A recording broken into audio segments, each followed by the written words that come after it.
모두가 되게 하옵소서. 예수님의 이름으로 간절히 기도드립니다. 아멘. 오늘 두려움의 극복이라는 제목으로 본문의 말씀을 중심으로 해서 함께 은혜를 받고자 합니다.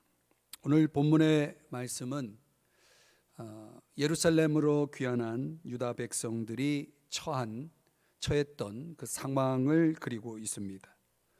포로 생활이 끝났고 그리고 그들의 그 실패의 역사 70년이라고 하는 그 실패의 역사를 뒤로하고 이제 그들이 예루살렘으로 돌아올 때 얼마나 그 가슴에 큰 감격과 또 꿈이 그들 속에 있었겠습니까? 그런데 막상 돌아보니 이미 그 예루살렘에 정착해 있는 원주민들이 있었다는 것이고 또 그들에 의해서 상당한 위협을 받고 있었던 것이죠. 그런 상황을 오늘 성경 에스라서 3장이 그리고 있습니다. 3절 말씀을 한번 보실까요? 거기 보면 무리가 모든 나라 백성을 두려워하여 이렇게 말씀하고 있죠. 두려워하여. 그러니까 유다 이 백성들이 두려움에 짓눌려 있었다는 거죠. 그들이 가지고 있는 마음에 품고 있는 희망이 있었을 거고 뭔가 하나님에 대한 그런 간절한 믿음이 있었을 터인데 그런 것들이 흔들릴 만큼의 아주 큰 두려움이 유다 백성들에게 있었음을 알 수가 있습니다. 오늘날 우리가 이 시대를 살면서 저와 여러분에게도 이런 두려움은 있을 수 있죠. 이런 상황이 우리에게도 주어질 수 있는 거죠. 어쩌면 이런 코로나19 상황이 우리들에게는 두려움의 상황일 수 있습니다. 여러분에게는 어떤 두려움이 있나요? 그 두려움의 대상은 무엇인가요? 사람인가요? 환경인가요? 무엇이 여러분을 두렵게 합니까? 이 프랭클린 루즈벨트가 남긴 유명한 말이 있죠. 우리가 두려워해야 할 유일한 것은 두려움 그 자체이다. 이런 유명한 말을 남겼죠. 정말 그의 말대로 우리 마음속에 내재되어 있는 어떤 두려움, 그 원인이 무엇인지 우리가 따지기 전에, 살펴보기 전에 두려움 그 자체가 문제일 수 있습니다. 이 본문의 유다 백성들이 그런 두려움의 문제를 극복하기 위해서 그들은 세 가지를 힘쓰는 것을 오늘 본문이 그리고 있습니다. 그것이 무엇일까요? 어쩌면 그것이 우리에게 있어서는 이 묵상의 어떤 주제로서 두려움을 극복하는 좋은 처방이 될 수 있겠습니다.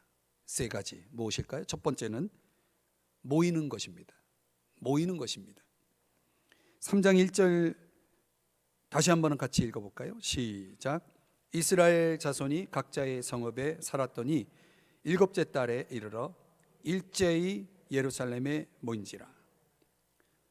이스라엘 자손이 각자의 성읍에 살고 있었다 이렇게 말씀하죠. 이제 그들 무리가 두려움에 사로잡혀 그 두려움에 휩싸여 있을 때 그들이 할 수 있는 첫 번째 액션이 뭐냐면 일제히 예루살렘에 모인지라 이렇게 말하고 있죠. 일제히 예루살렘에 모인지라. 여러분 우리가 살면서 두려움이라는 것을 겪게 될 때 그 두려움이 정말 두려움이 되는 이유, 저는 이것이 아닐까라는 생각을 해봅니다. 나 혼자라는 생각. 뭔가 두려움이 나를 사로잡을 때 그때 내가 혼자라는 것이 더 나를 두렵게 할 수 있는 거죠. 그런 경험 여러분 있지 않습니까? 누군가 내 곁에 있다라고 생각할 때는 두려움조차도 이겨내는 경우가 많죠. 나와 함께하는 동역자가 있고 동료가 있을 때 또 나와 함께하는 가족이 있을 때 그 두려움은 충분히 극복할 수 있는 그런 문제가 될 수 있는 거죠. 근데 막상 내가 어떤 문제, 이런 두려움의 위기에 처해 있을 때 아무도 내 곁에 존재하지 않는다면, 함께한 자가 없다면, 나와 연결되어 있는 존재가 없다면 그 두려움을 극복하기 참 어렵다는 것을 그런 경험들을 할 수가 있습니다. 이 유다 백성들이 오늘 본문에 그리고 있는 대로 일제이라고 말하고 있는데, 이게 합성어거든요. 에하드라고 하는, 하나라고 하는 뜻을 가진 단어랑 이쉬라고 하는 사람이라는 뜻을 가진 그 단어가 합쳐진 단어죠. 합성어입니다.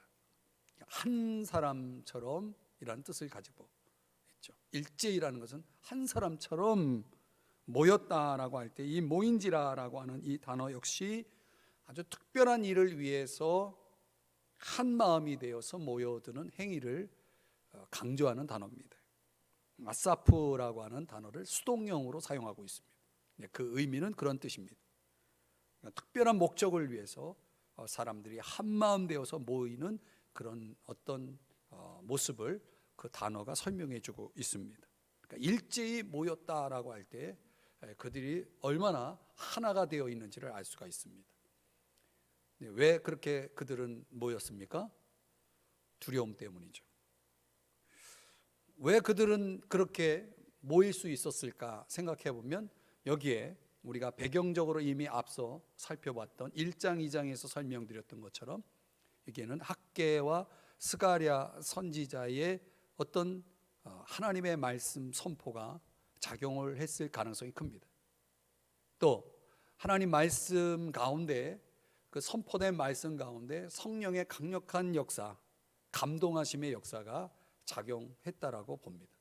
말씀과 성령의 감동의 역사가 그들의 마음을 지금 하나로 만들고 그들이 모이도록 만들었다는 거죠.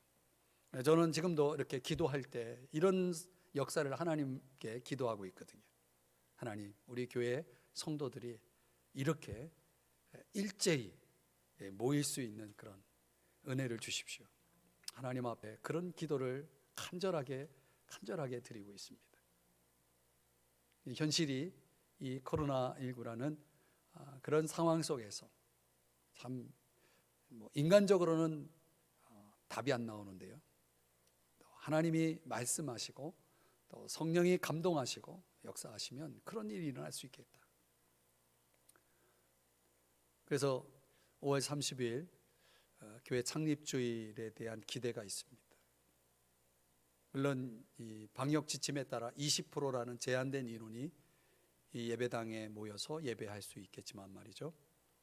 그러나 어떻든 일제히 그들이 모였다라고 하는 이 말씀을 묵상하면서 제 마음 가운데 그런 소망, 그런 기대를 가지고 하나님 앞에 기도하고 있습니다. 주의 성도들로 하여금 한 마음 되게 하시고 주 앞에 교회로 달려 나올 수 있도록 하나님 함께하여 주옵소서. 이런 것이 말씀의 역사고 성령의 역사죠. 적어도 다시 오실 주님을 맞이해야 할 우리 이 종말의 그리스도인들에게 성경이 강력하게 촉구하고 있는, 선포하고 있는 말씀이 있죠. 그게 히브리서 10장 25절 말씀 아닙니까? 우리 한번 같이 읽어볼까요? 시작. 모이기를 패하는 어떤 사람들의 습관과 같이 하지 말고 오직 권하여 그날이 가까움을 볼수록 더욱 그리하자. 아멘. 아멘. 저기서 말하는 그날은 어떤 날을 얘기합니까? 당연히 주님이 다시 오실 날, 재림하실 그날이죠. 그날이 가까움을 볼수록, 적어도 저 히브리서라는 성경이 쓰여질 당시 AD 65년에서 67년으로 그렇게 학자들은 보고 있는데요, 그 주 65년에 67년 사이에 기록된 저 성경을 직접 받아본 성도들이 그날이 가까움을 볼수록 이라고 할 때 그 느낌과 지금 이 시대에 사는 우리들이 그날이 가까움을 볼수록 저 말씀을 접하는 우리들의 심정과 느낌과 여러분 같을 수는 없죠.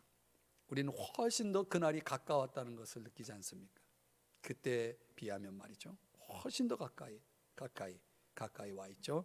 그날이 가까움을 볼수록 어떻게 하자고요? 더욱 그리하자. 더욱 그리하자는 게 뭡니까?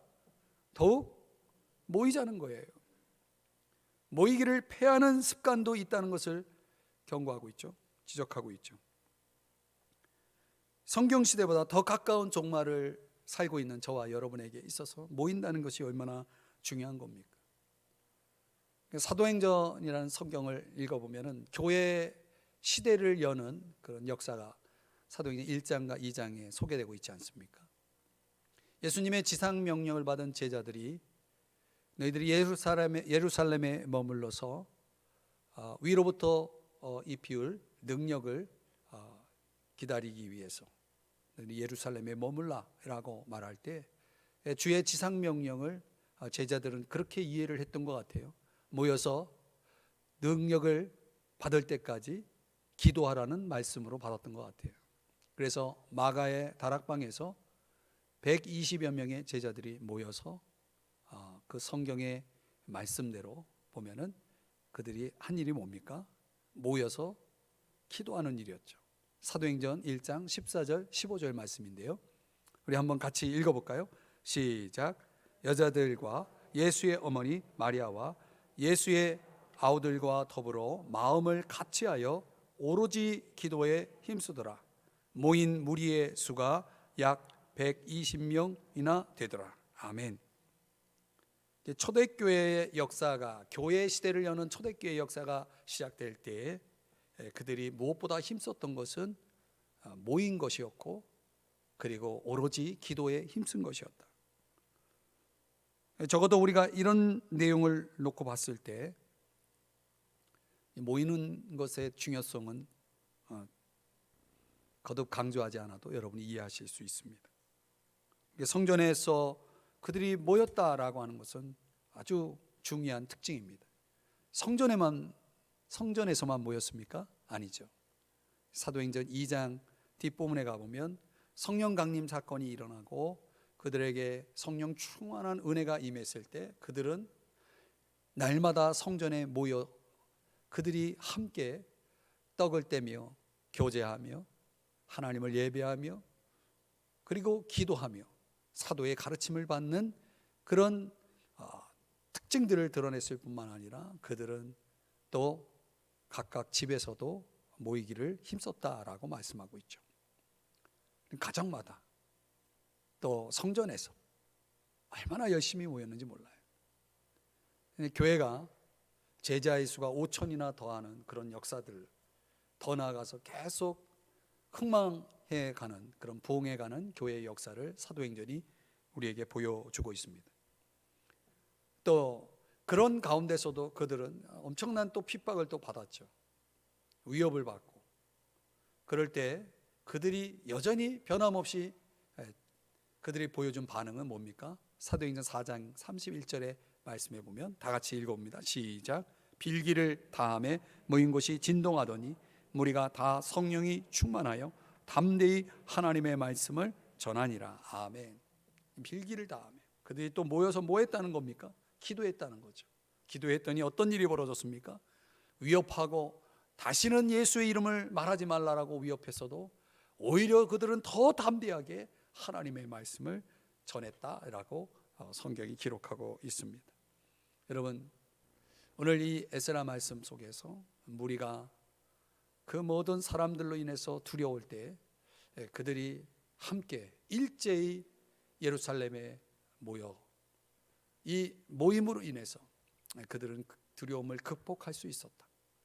또 우리가 살펴보니 성경 여러 곳에서 이 모임을 통해서 그들의 두려움을 극복해낸 그런 예들을 많이 보여주고 있습니다. 오늘날 우리의 현실이 이런 모임이 아무래도 힘들고 또 위축될 수밖에 없는 그런 상황이 전개되고 있지만 그럼에도 불구하고 우리가 포기할 수 없는 것은 모이는 것입니다. 포기할 수 없는 게 모이는 거죠. 이런 문제로 인해서 성도 간에도 교회 간에도 어떤 보수적인 또는 어떤 진보적인 그런 생각들을 가지고 있는 사람들의 그 차이로 인해서 이런 것조차도 제대로 우리가 확신을 갖지 못하는 경우가 지금 우리가 살고 있는 이때인 것 같아요. 그리고 우리가 성경을 따라야죠. 누구 말을 들어서는 안 됩니다. 사실은 우리는 성경을 믿는 사람들이지 누구의 어떤 그런 가치를 믿는 사람도 아니고요, 신념을 믿는 것도 아니고, 그렇죠, 문화를 따르는 것도 아니잖아요. 그래서 모여야 된다라고 하는 것은 틀림없는 우리가 추구해야 할 우리의 신앙의 모습인 거죠. 더더욱 우리를 두렵게 만드는 현실 앞에 저와 여러분이 해야 할 일은 모이는 일입니다. 오늘 여러분 잘 모이셨습니다. 여러분이 모였기 때문에 오늘 주님의 은혜가 여러분에게 있을 줄 믿습니다. 우리는 우리의 그 상황들을 보면서 우리가 할 수 있는 만큼 최선을 다해서 모여야 됩니다. 가정에서, 교회에서 모이는 것이 중요하다. 주의 놀라운 역사가 일어날 겁니다. 사도행전 이야기를 하나 더 예를 들어 보면은 12장에 그런 내용이 나와요.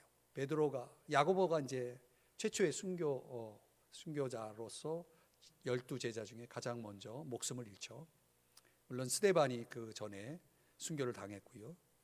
그 야고보가 순교를 당하고 나서 그리고 이제 베드로도 그 다음 순으로 이제 내일이면 죽어야 될 그런 상황에서 감옥에 갇혀 있을 때 천사의 도움으로 감옥문이 열리고 그가 이제 살아서 나오죠. 그리고 찾아간 곳이 성도들이 모여 있는 곳인데 거기 로데라고 하는 여자아이가 문소리가 들리니까 나와 보니까 베드로님이 밖에 있는 거예요. 그 문을 열어줘야 되는데 문 열어줄 생각을 안 하고 사람들한테 가가지고 베드로가 밖에 와 있다고. 그랬더니 너 미쳤구나. 쓸데없는 소리 하지 말고 기도나 해. 그래서 기도를 하는 거예요. 그게 문소리가 계속 나니까 이거 누가 분명히 있구나. 그러고서 나가보니 진짜 베드로가 밖에 서 있었던 거죠. 교회가 기도하면서 이렇게 믿음 없는 사람들, 기도는 기도고 믿음은 믿음이고 상황은 상황이고 이렇게 따로 국밥으로 노는 사람들, 초대교회도 그런 모습을 보였다는 것을 알 수가 있죠. 아주 유명한 그 제작된 만들어진 이야기인지는 모르지만은 하여튼 그런 이야기가 또 있어요. 교회 앞에 술집이 생겨서 그 술집에 좀 문을 닫았으면 좋겠다 싶어가지고 교회에서 실제로 그렇게 기도하지는 않았을 거라고 보는데 어쨌든 술집에 불이 나기를 기도했다는 거예요. 근데 실제로 불이 난 거 아닙니까? 그래서 술집 주인이 자기 술집 불나게 해달라고 앞에 교회가 기도했다는 정보를 입수하고 법원에다 고발을 했어요. 재판이 이제 재판을 하는데 판사가 물었죠.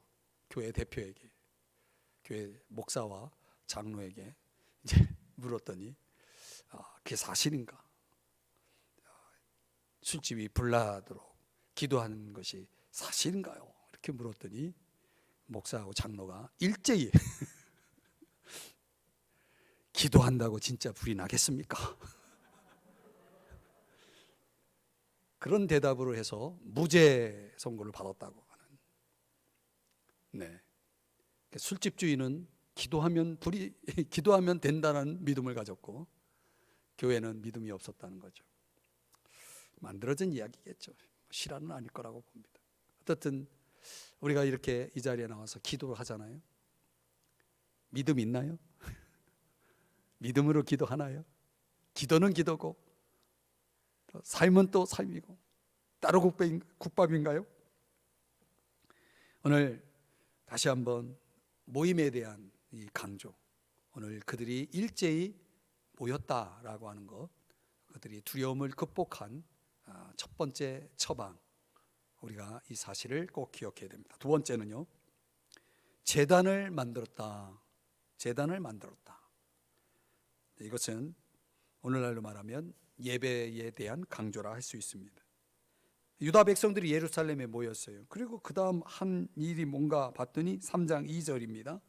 이게 중간에 보면은 다 일어나 이스라엘 하나님의 제단을 만들고 이렇게 말하고 있죠. 그 앞에 제단을 만들고 하나님의 사람 모세의 율법이 기록한 대로 번제를 그 위에서 드리려 할세 이렇게 말하고 있고 3절도 한번 보시겠습니다. 3절은 같이 읽어봐요. 시작.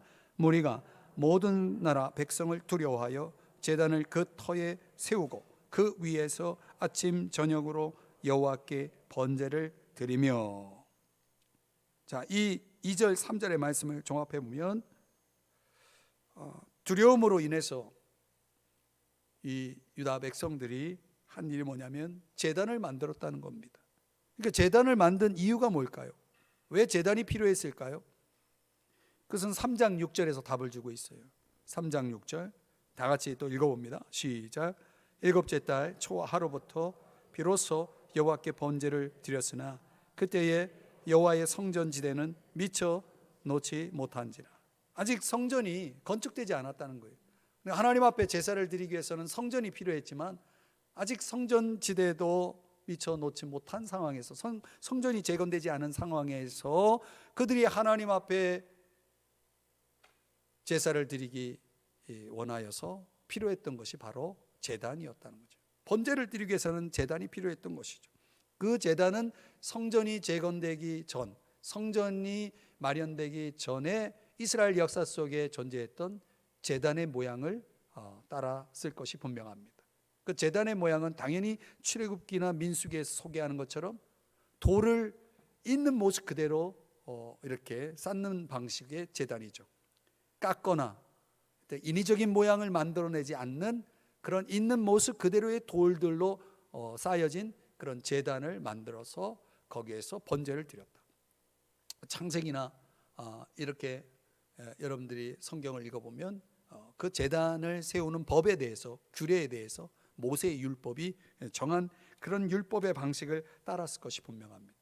이미 그런 제단이 존재했었지만은 느부갓네살 바벨론 왕이 침공했을 때 그 모든 제단들을 다 헐어 버렸기 때문에 이미 준비되어 있는 제단은 없었고 그런 상황에서 그들은 제단을 만들 수밖에 없었을 것입니다. 자, 여기서 우리가 하나 생각해 볼 것은 제단의 목적은 그들이 계속 오늘 이 본문에서 반복적으로 말하고 있는 번제를 드리기 위함이었다는 것을 알 수가 있습니다. 여기서 말하는 번제는 아침 저녁으로 드리는 상번제, 민수기에 또 출애굽기에 소개되어 있는 아침 저녁으로 매일 제물을 태워서 버닝이라고 말하죠. 태워서 드리는 제사라고. 태울 번자를 쓰죠. 태우는 제사. 그 제물을 완전하게 하나님 앞에 온전하게 드리는 그 번제를 드릴 목적으로 만든 제단임을 알 수가 있습니다. 그 번제가 오늘날 우리에게는 바로 예배가 아니겠습니까? 무슨 예배요? 로마서 12장 1절에서 말씀하는 영적 예배. 어떤 게 영적 예배라고 말하고 있습니까? 하나님이 기뻐하시는 거룩한 산 제물로 드리는 것. 무엇을요? 동물을요? 아니죠. 우리 몸을, 너희 몸을 하나님이 기뻐하시는 거룩한 산 제물로 드리라. 이것이 너희가 드릴 영적 예배니라. 할렐루야. 이런 예배를 지금 그려주고 있는 거죠. 그래서 이 제단에서 번제를 드렸다는 것이 이 의미를 우리에게 큰 교훈을 주는 것은 뭐냐면 아직 성전이 재건되기 전에 제단에서 번제를 드렸다는 것입니다. 오늘날 우리가 생각해 보건대 교회에서 예배 드리는 것이 매우 제한되고 또 여러 가지 위험성을 줄이고 또 방역을 위해서 우리가 그런 규칙들을 지켜나가는 데 있어서 또 마음껏 와서 예배를 드릴 수 없는 그런 상황 속에서 그럼 우리가 성전에 오늘날 교회당에 가서 예배를 드릴 수 없다면 우리의 예배는 불가한 건가? 불가능한 건가? 그렇습니까, 여러분? 오늘 성전이 없는 상황 속에서 그들이 제단을 만들어 하나님을 예배할 수 있었다면 오늘 우리도 마찬가지죠. 오늘 교회당이 아닌 장소에서 예배드리면 문제가 생기나요? 그건 예배가 아닌가요? 아니죠. 그 또한 예배이죠. 이런 문제를 아주 신학적으로 깊이 있게 다룬 성경이 있죠. 그게 바로 요한복음 4장의 말씀이죠. 사마리아 여인이 예수님과의 대화 속에서 그 주제를 끄집어내잖아요. 그래서 우리 사마리아 사람들은 이 산에서 예배를 드려도 된다고 하는데 저 유대인들은 예루살렘에서만이 예배가 예루살렘에서 드리는 예배만이 진짜 예배다, 하나님이 받으시는 예배가 될 수 있다라고 주장을 하는데 당신 생각은 어떻습니까? 예수님의 대답은 이 산에서도 말고 예루살렘에서도 말고 어떻게 하라고요? 아버지께 예배할 때가 이를 것이다. 그리고 23절에서 다 같이 한번 읽어보겠습니다. 시작. 아버지께 참되게 예배하는 자들은 영과 진리로 예배할 때가 오나니 곧 이때라. 아버지께서는 자기에게 이렇게 예배하는 자들을 찾으시느니라. 아멘. 오늘 이 말씀처럼 예배의 장소, 이 산이냐 아니면 예루살렘이냐, 예수님은 그게 아니라는 거죠. 장소의 문제가 아니라는 거죠. 예배는 어디서 예배를 드릴 것이냐의 문제가 아니라 어떻게 예배를 드릴 것이냐의 문제라는 것을 강조하고 계시죠. 신약의 그리스도인들, 저와 여러분이 하나님 앞에 정말 우리가 하나님 받으시는 예배 되기 위해서 교회에서 예배를 드려야 됩니까? 아니면 집에서 온라인으로 예배를 드려야 됩니까? 그런 이슈를 가지고 논하는 자체가 성경적이지 않아요. 그런 시비에 걸려가지고 성도들끼리 분열되고 온라인 예배파, 교회당 예배파, 왜 그 교회가 갈라져야 됩니까? 그 세상의 논리 속에서 교회가 분열될 이유가 뭐가 있습니까? 이런 성경을 제대로 우리가 이해할 수 있다 그러면 어디 교회가 대면 예배를 성경적으로 논한 적이 있습니까? 왜 우리 사회가 논하고자 하는 그런 흐름으로 교회가 휘말립니까? 어떻게 예배를 드리느냐가 중요한 것입니다. 어디서 예배할 것이냐를 우리가 규정할 수 없습니다. 사실 우리가 어디서 예배해야 됩니까? 우리가 있는 모든 곳에서 예배를 드려야 됩니다. 여러분이 직장에서 예배를 드려야 됩니다. 여러분의 사업장에서 예배를 드려야 됩니다. 여러분이 가는 학교에서도 예배를 드려야 됩니다.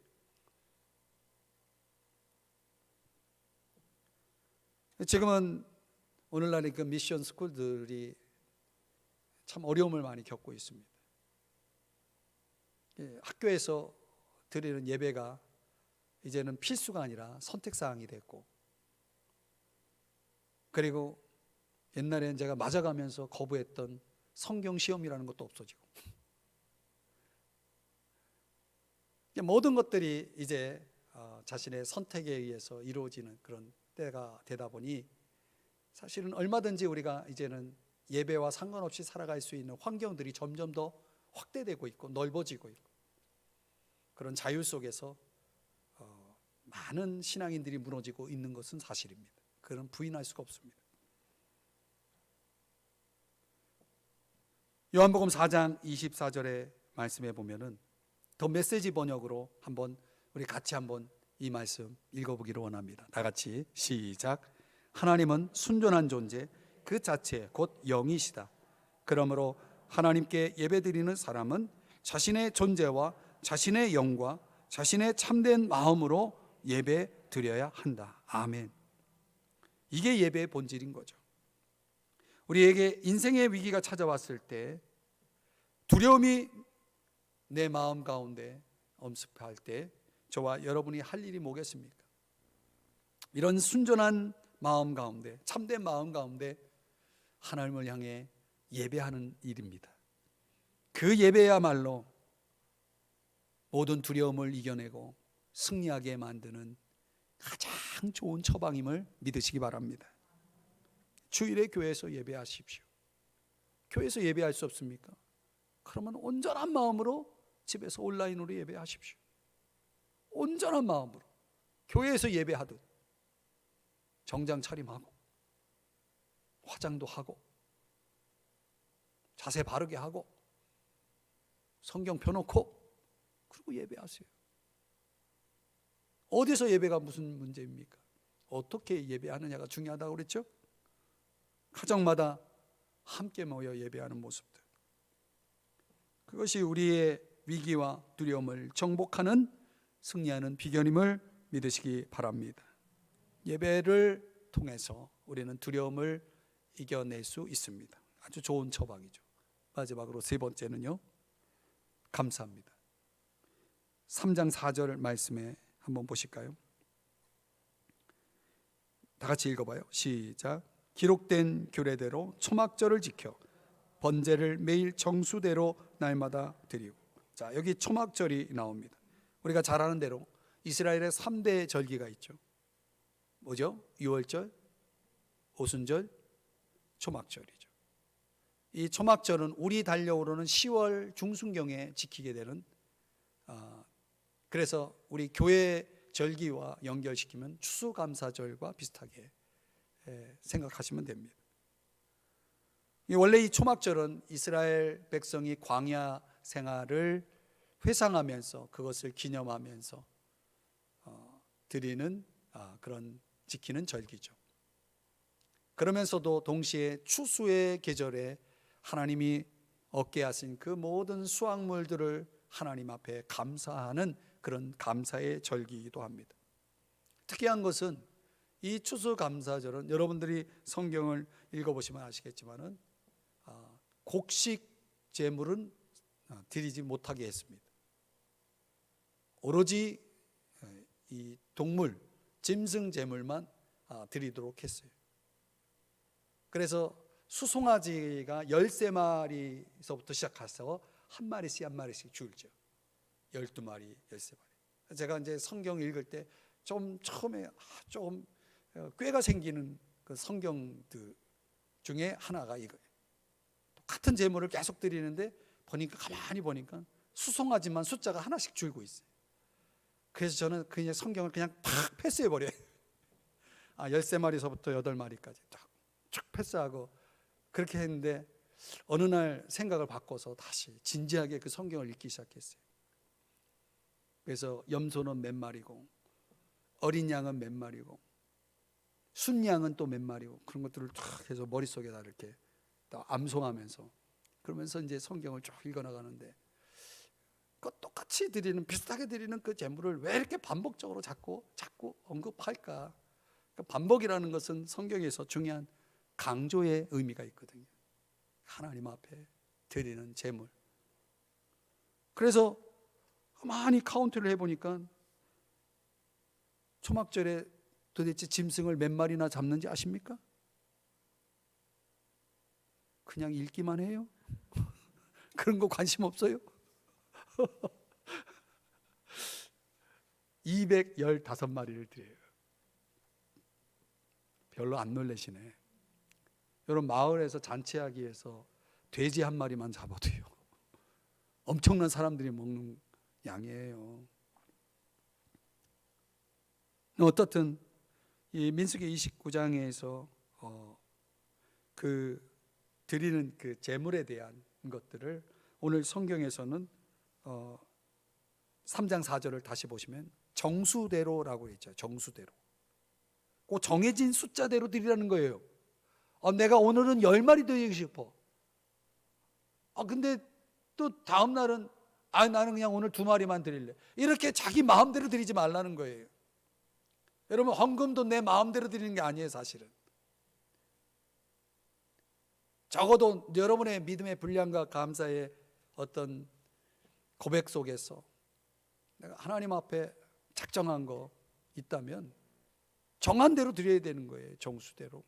정수대로 드리세요.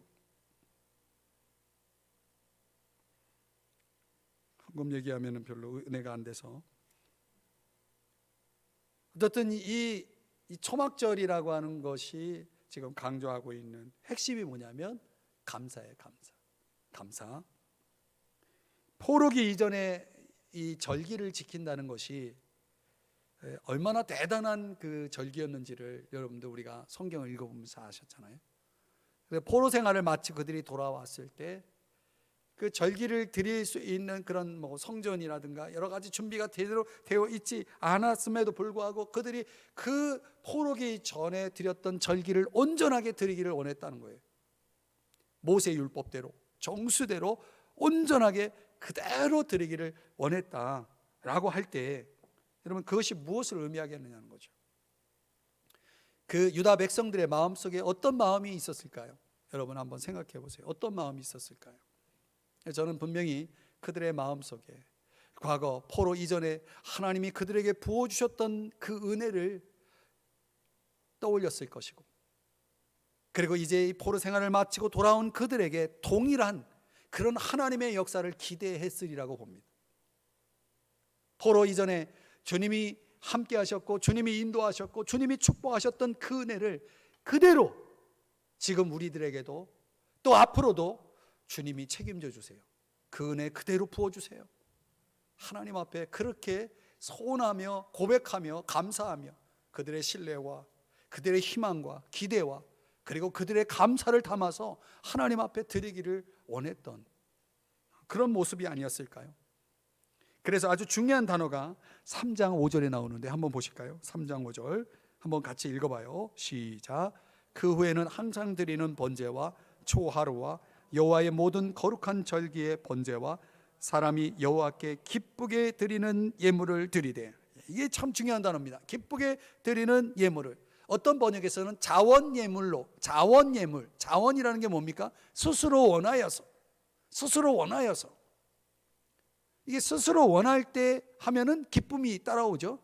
기쁘게 드리는 예물이나 자원 예물이나 저는 그 의미를 다 살렸다라고 봅니다. 여러분 감사라는 것은 바로 이런 거죠. 자원에서 나오는 것이 감사죠. 기쁨이 있기 때문에 나오는 것이 감사 아니겠습니까? 유다 백성들이 그들의 그 두려움의 문제를 극복하기 위한 처방으로서 그들이 보여준 모습은 이렇게 기쁨으로 자원해서 하나님 앞에 감사하는 이런 초막절의 절기를 지키는 모습 속에서 저와 여러분이 그 힌트를 얻을 수가 있습니다. 과거에 주님이 우리에게 베풀어 주신 은혜가 있지 않습니까? 여러분 그런 은혜 있습니까? 있으리라고 봅니다.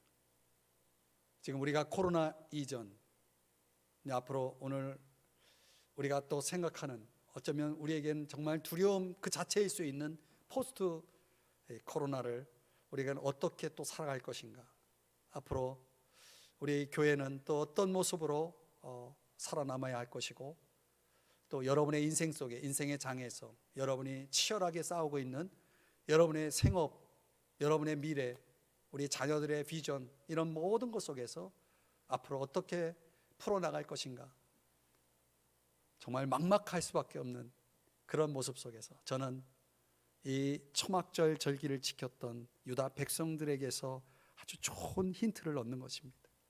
우리가 하나님 앞에 이런 모습으로 감사하고, 이런 모습으로 주님 앞에 희망을 걸고, 이런 모습으로 주님 앞에 나와 우리의 믿음을 고백하며 드릴 때에 우리 주님께서, 저는 코로나 이전의 모습 그것과 결코 다르지 않는, 아니 그것보다 더 큰 축복으로 함께 하실 수도 있다라고 믿습니다.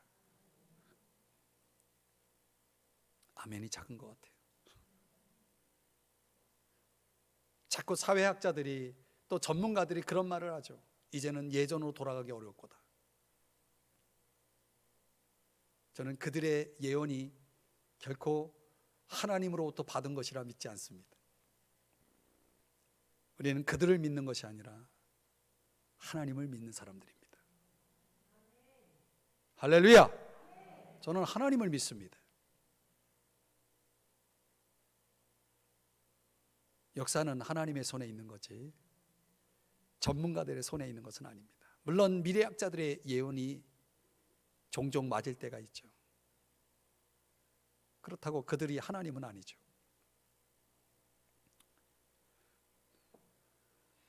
저는 우리의 마음의 공간 속에 하나님이 빠져버리면 얼마든지 침투할 수 있는 바이러스가 있다고 생각이 됩니다. 우리의 약해진 그 어떤 공간에 악한 바이러스가 침투해서 우리를 위협할 수 있다라고 보는 거죠. 저는 그게 두려움이라고 생각합니다. 왜냐하면 디모데전서에서 우린 이미 그 말씀, 디모데후서에서 그 말씀을 우리가 봤죠. 하나님이 우리에게 주신 것은 두려워하는 마음이 아니오. 하나님이 주신 게 아니잖아요. 내 안에 두려움이 있다면 그것은 그 두려움 자리에 하나님이 없기 때문에 두려움이 자리 잡고 있는 거죠. 내가 두려움으로 바라볼 것들은 사실 없는 거예요. 그래서 마태복음 10장에서는 너희들이 진정 두려워할 것은 너희 몸을 죽이는 것을 두려워할 것이 아니라 너의 몸과 영혼을 지옥에 멸하는 자를 두려워하라. 하나님을 두려워하라고 성경이 말씀하고 있는 것이에요. 그렇기 때문에 다시 제대로 하나님을 우리 그 공간에 모셔드리면 두려움은 사라질 것이고 그 자리에 감사가 남아있을 것이라는 거죠. 그래서 두려움을 이기는 것은요, 용기가 아니라 감사입니다. 우리가 감사할 때 두려움을 이겨내는 거예요. 용기라는 것이 답이 아닙니다.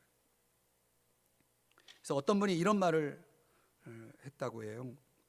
우리가 배우기 가장 어려운, 가장 힘든 산수, 수학이 뭔지 아십니까? 그분의 말에 의하면 받은 복을 세는 것이래요. 가장 어려운 수학. 내가 지금까지 받은 복을 세어본 적 있나요? 카운트가 잘 안 되죠. 가장 어려운 수학이에요. 그래서 감사가 부족한지 모르겠습니다. 이제 돌아오는 주 일 말고 그 다음 주에 살펴볼 본문 속에는 이 말세를 만난 사람들의 특징을 소개하는 성경 속에 그 특징 중에 하나가 바로 뭐냐면 감사할 줄 모르는 거죠. 그래서 점점 마지막 때가 가까울수록 사람들의 마음속에는 뭐가 점점 줄어들 거다. 그렇게 주님이 바울을 통해서 우리에게 경고하고 있는 거죠. 감사가 없어질 것이다. 감사가 줄어들 것이다. 감사할 줄 모르는 사람들이 차고 넘칠 것이다. 그래서 주의 재림을 준비하며 살아가는 그리스도인들을 향해 성경이 강력하게 선포한 말씀이 바로 주의 재림을 준비하는 그리스도인들을 깨우기 위해 기록된 성경 데살로니가 전서 5장 16절, 17절, 18절에서 특별히 18절에서 그걸 강조하고 있는, 바로 이것이 하나님의 뜻이라고 강조하고 있지 않습니까? 우리 다 같이 한번 읽어보겠습니다. 시작. 항상 기뻐하라. 쉬지 말고 기도하라. 범사에 감사하라. 이것이 그리스도 예수 안에서 너희를 향하신 하나님의 뜻이니라. 할렐루야. 할렐루야. 현대 성경에서는 그 마지막 18절을 이렇게 번역했더라고요. 어떤 처지에 있든지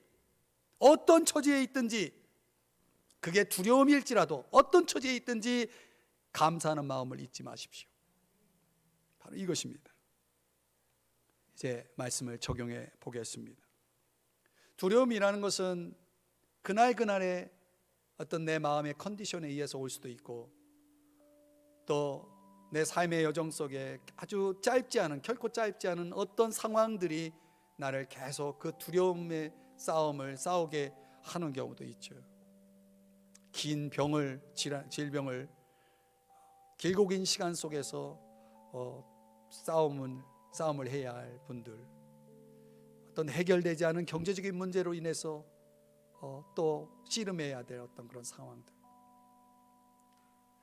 마치 에서 형 앞에 죽을 줄 모른다라고 하는 그런 두려움 때문에 야복나루에서 홀로 남아 천사와 씨름했던 야곱의 그런 모습이 우리들에게도 있을 수 있는 거죠. 저는 그런 현실 앞에서 우리가 결코 절망하지 말아야 된다는 것을 오늘 성경이 우리에게 보여주고 있다고 봅니다. 왜냐하면 주님이 함께 하시거든요. 주님이 계시거든요. 주님이 오히려 우리가 그렇게 두려워할 때 그 두려움에 사로잡혀서 바닷물에 빠져들어가는 베드로를 주님이 외면하지 않으셨잖아요. 그 손을 잡아주셨잖아요. 반드시 저와 여러분의 손도 주님이 받아주실 줄 믿습니다. 받아주실 줄 믿습니다. 주님이 붙잡아 주실 거예요. 우리가 그분을 향해 있는 한, 그분에게 손을 내미는 한 분명히 그분은 붙잡아 주실 거예요. 그래서 우리는 그분 앞에 달려나와서 엎드리는 거죠. 예배하는 거죠. 그리 아니하실지라도 하면서 그분 앞에 감사하는 거죠. 그러면 두려움은 이겨낼 것입니다. 인생의 승리를 하게 될 것입니다. 그러니까 우리가 가장 자랑할 수 있고 확신할 수 있는 히든 카드가 뭡니까? 저는 그게 기도라고 봅니다. 나에게 있는 이 기도, 이 기도의 히든 카드를 내가 들고 있는데 무엇이 두렵겠습니까? 근데 저는 기도 중에 기도는 금요 기도의 기도라고 믿습니다. 아멘이 안 되십니까? 저는 기도 중에 기도는 금요 기도라고 봐요. 그래서 제 인생 속에, 제 신앙 여정 속에 하나님의 그 강력한 은혜가 임했던 그 시간대를 추적해 보면 역시 금요 기도였거든요. 그 순간순간 저의 인생의 그런 반전을 이루게 하셨던 그 뜨거운 경험들은 다 금요 기도회 때 제가 얻은 은혜였다는 것을 알 수가 있습니다. 그래서 오늘 이 금요 기도에 나오신 여러분들이 히든 카드를 내밀고 그 카드를 들고 주님 앞에 손 내밀 때 우리에게 전심으로 자기에게 향하는 자에게 능력을 베푸시는 주님이 함께 하시는 한 오늘 우리가 두려움뿐만 아니라 우리의 어떤 문제라도 우리는 반드시 풀어낼 것이고 승리할 것이고 정복할 것이고 그리고 마침내 주님 앞에 큰 환희와 기쁨으로 찬양하며 예배하는 간증하는 그런 복된 역사가 일어날 줄 믿습니다. 오늘 저와 여러분 속에 그런 은혜가 오늘 이 밤에도